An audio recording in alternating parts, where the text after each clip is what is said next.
மவுன உபதேச சம்பு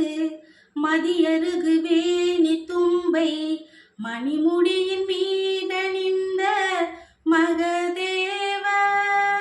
மணமகிழவே அணைந்து ஒரு புறமதாக வந்த மலைமகள் குமார துங்க வடிவேலா பவனி வரவே உகந்து மயிலின் மிசையே திகழ்ந்து படியதிரவே நடந்த கலல் வீரா பரமபதமே செறிந்த முருகன் எனவே உகந்து பழனி மலை மேலமர்ந்த பெருமாளே பரமபதமே செறிந்த முருகன் எனவே உகந்து பழனி மலை மேலமர்ந்த பெருமாளே பழனி மலை மேலமர்ந்த